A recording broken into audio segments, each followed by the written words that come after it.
Family, y'all doing all right? I'm doing good too. Glad you asked. Listen, today on the Unplugged series here, I want to talk about family secrets. There's a whole lot of family secrets out there, and these secrets can make or break you. They can be embarrassing, or they could help you. There's some secrets that out there that your parents had that was a financial secret. I mean, they kept money away for you. They put it in a trust. They put it in a savings. They had an investment account. They didn't tell you about it because they knew you would spend it. And so they kept that secret until you got of a certain age where you needed something, and then there it was. My father would often say that he was broke. And we believed he was broke because he said he was broke. And when he said something, it was true. But then as I got older, I realized, well, he wasn't necessarily broke. It's just that he didn't have a lot of money. So his broke was, I have some money, but I don't have a lot. And so whenever we needed anything, he was able to buy it for us.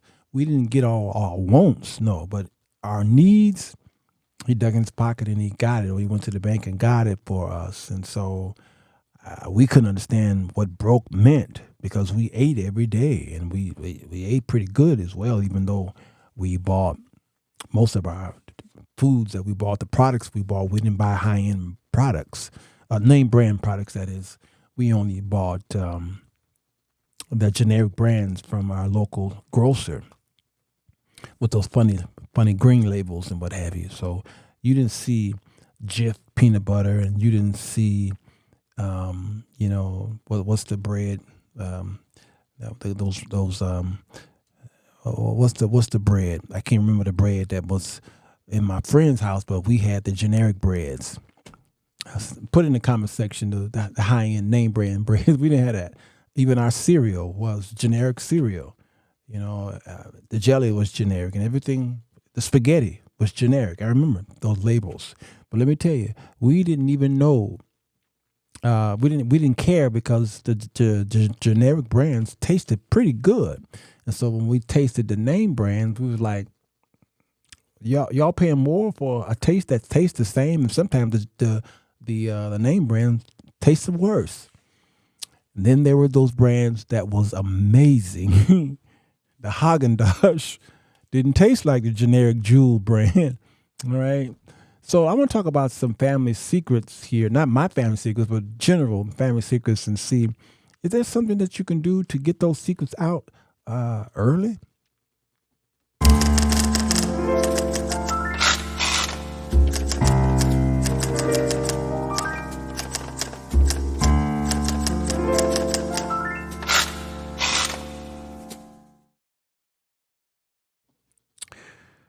Hello, everybody. This is me, Sirwalterj Unplugged. And I just want y'all to know that I love you and I appreciate y'all coming here every night at 9 o'clock. We do this, and we sit down with a nice little dinner jacket and talk to you in front of the couch and see if you will maybe disagree with me. You can come have a seat.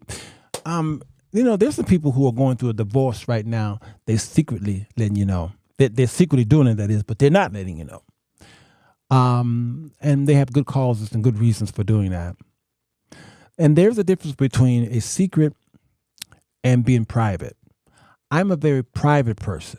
When I was sneaky, I was secret. And when a woman hears a man say he's secret, that means he's hiding something, or he's doing something he should not be doing, so he's hiding it. I'm private. So I'm private. Doesn't mean I'm hiding. It just means it's none of your business.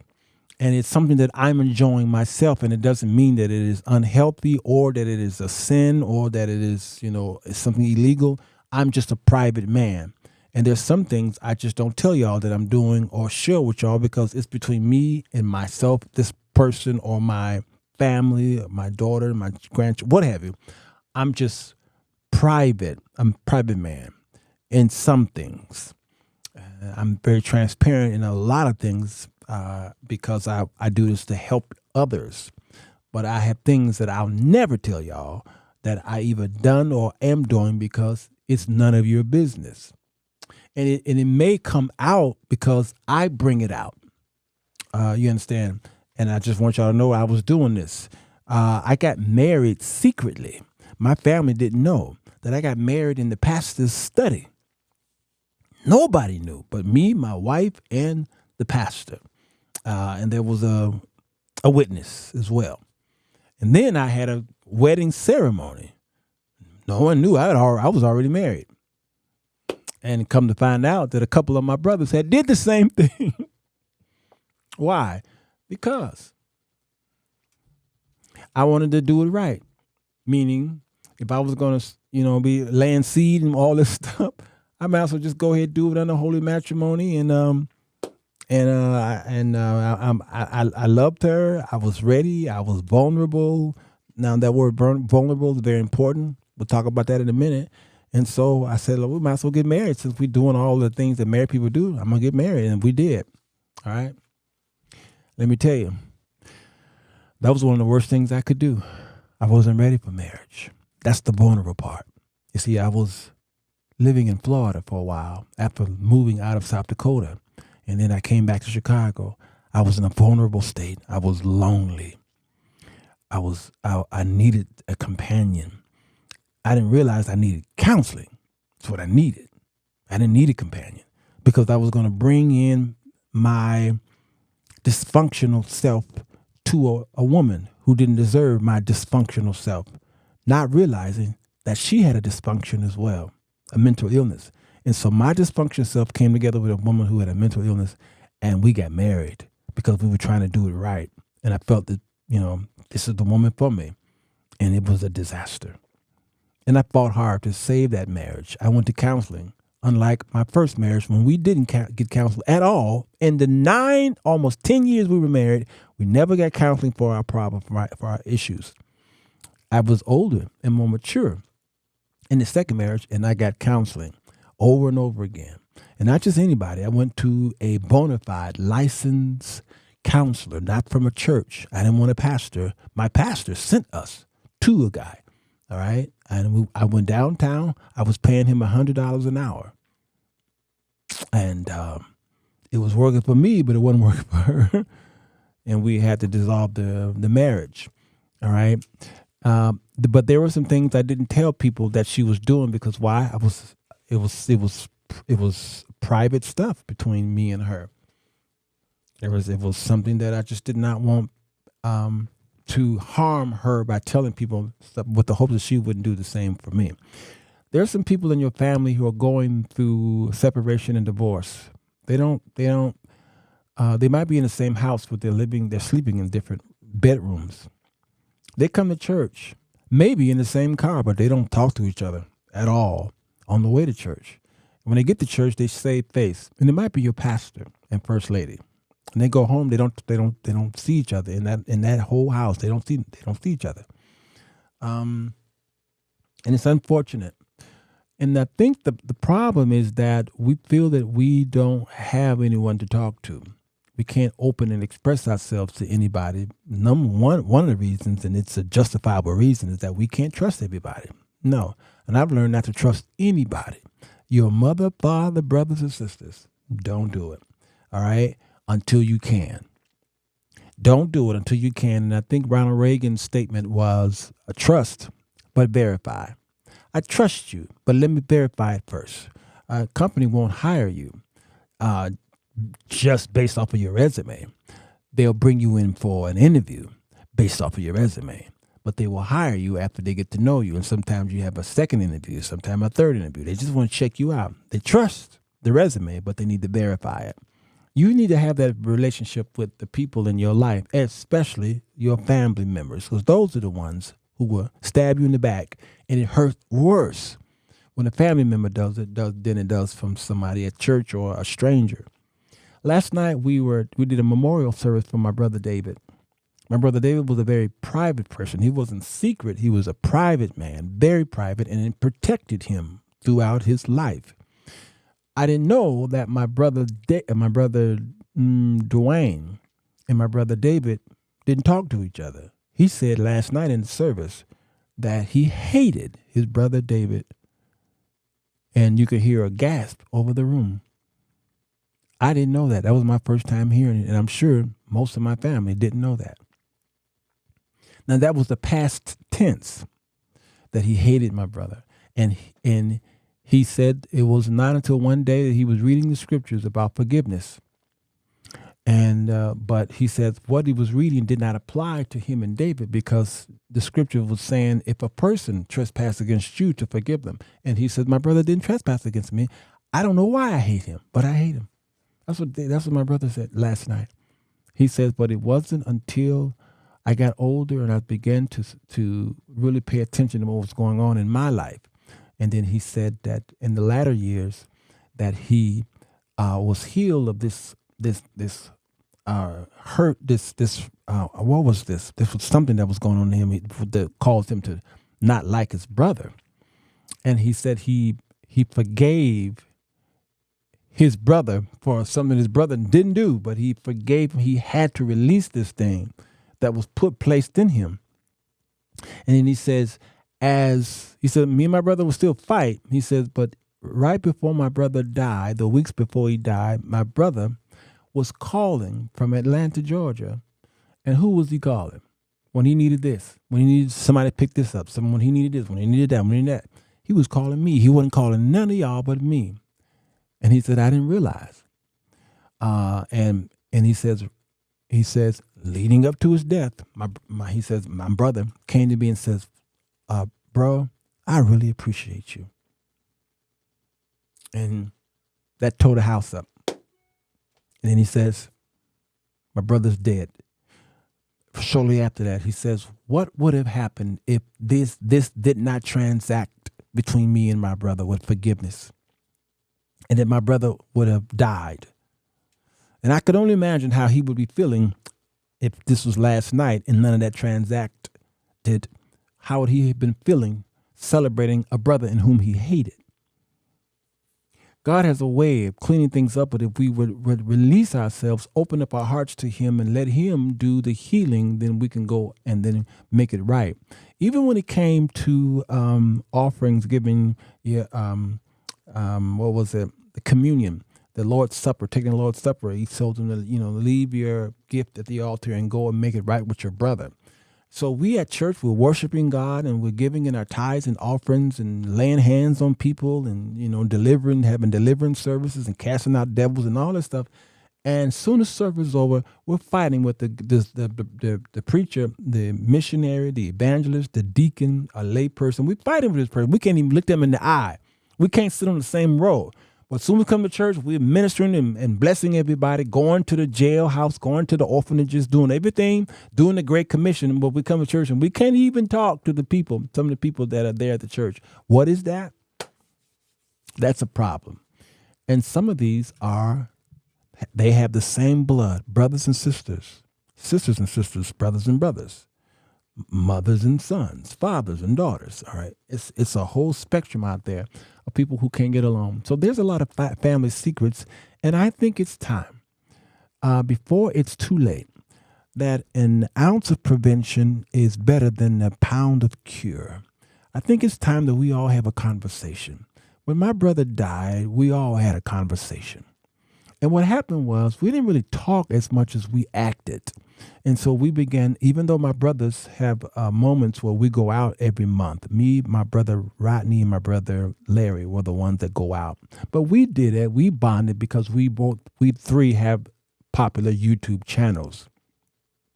And we built a community. My other brothers didn't do that. But once my brother David died, the invitation was a wider net.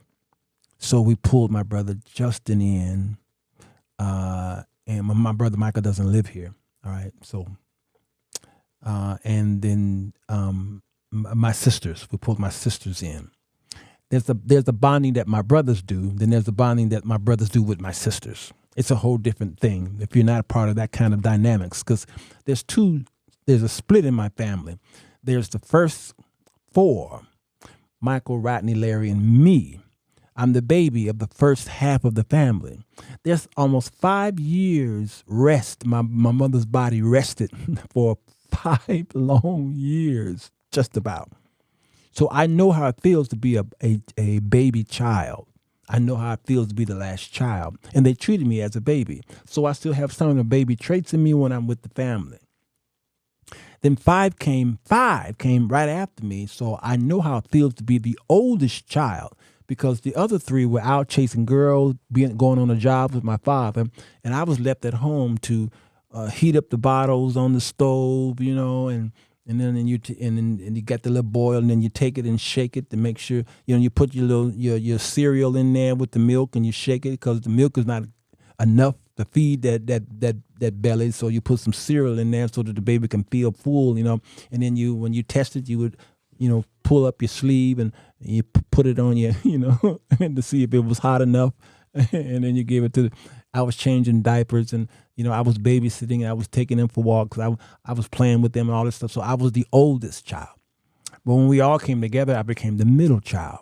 So I have all of the syndromes, okay, of being in the family, the oldest, the middle child, and the baby. So I have a well-rounded. That's why my show is well-rounded, because I know all of that. So the death of my brother opened up a window of opportunity to talk. And we talked about things that we've never said to each other. And there was a strong bond that we have now more than ever, because the fear is somebody else is going to die. That day is coming when one of my siblings are going to die. And you don't want to look back and say, man, I wish I should have. I wish I could have. Family secrets, it's something, again, that can hurt you all or bless you, depending on what kind of secret it is. Somebody's going through a separation and a divorce. Somebody's being molested, possibly, in your family, and they can't tell it because they're afraid if they tell it, you won't believe them, because they see that their friends are like that. There's somebody who's suicidal in your family. So these different things that are going on in your family that you may not know about, you have to act like they are, and you have to open up your mouth and ask questions. When my daughter, I told you all, would come home from school, I was always asking her, are you okay? I'm fine. Did anybody touch you? What do you mean? A man, a boy, inappropriately? No. All right. I said, you would tell me if that did happen. Yes. And I was always rehearsing that in her to give her a safe place. So just in case that did happen, or an attempt of it happening, then she can come to a safe place. That was me, her father. And then I would be going to y'all for some bail money. Of course, there was no social media when she was coming up. But anyway, and I still do it to this day. Anybody bothering you? Is it something that your boyfriend is doing that you don't like? You need to tell me. I'd like to know so I can take him for a walk. He may not ever return, but just I need to take him for a walk. If you open yourself up, be vulnerable, be daring enough to be vulnerable to your family, they'll come to you and they'll tell you things that will blow your mind. Things that they would tell the next door neighbor. See, they can only talk to the next door neighbor. They can only talk to the pastor or missionary Bobo at the church. They can't talk to you because you haven't opened up a space. One of the great things that we see in Scripture is God called Abraham friend. We worship God and we hold him in high esteem. He's a holy God, and we should. He's Father, yes. But we tend to forget that even because he called Abraham friend, he called us friend too. His son alluded to that. So what do you tell your friend? The scripture says there is a friend that sticks closer than a brother. I have my best friend buddy. I tell him things that I couldn't tell my brothers. Now I'm at a point right now that I'm closer now to my brothers that I can tell them things that I can't tell, that I haven't. I can tell buddy anything. And he'll keep it to himself. He know where all the dead bodies are. But there is a friend, one, that sticks closer than a brother. You understand? So if that's the case, then if God is your friend, then you could tell him everything. Well, you ain't got to tell him nothing he already know. But he wants you to, out of your mouth, tell him some things, and then so he can help you because he wants that communication. If you do that with your family, you'd be surprised the things that they'll tell you that you can help them with, or it might help you because you might be doing something that is causing them not to tell you stuff. And then you could alter and change or expand or tell them why you're doing these things. family secrets.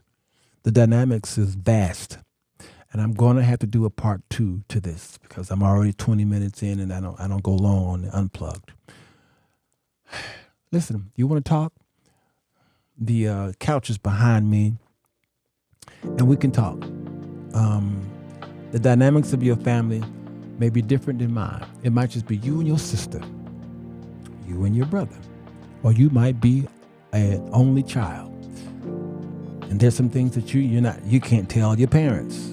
Something that happened 20, 30 years ago, you can't tell them, all right? That doesn't mean you got to tell them everything, because some things that you tell your people, your family members, it will hurt them to a point where it will cause division forever until you die. So there's some things God has forgiven you for, and you don't have to tell it.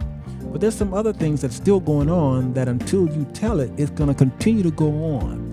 And you should be able to find solace and peaceful rest and nurture and safety among your family members. You would think that, but unfortunately, it's not true for many of you all. So what you have to do is find an extended family who you can trust. Family secrets. There's a lot of them. And this is why when we were coming up, we would see a family member at one time and then you don't see them no more. That girl got pregnant. Cousin JoJo got pregnant.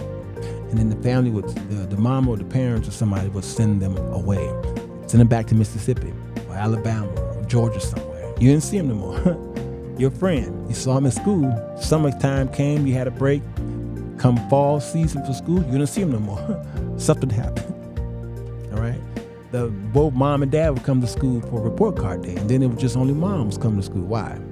Separation just happened, and your friend didn't know how to tell you. Family secrets, the dynamics is vast, but I think we should build an atmosphere where we can talk to each other about it. Let's do a part 2, all right? So we can talk about it and help somebody out there today. Hey, I love y'all. This is Sirwalterj Unplugged.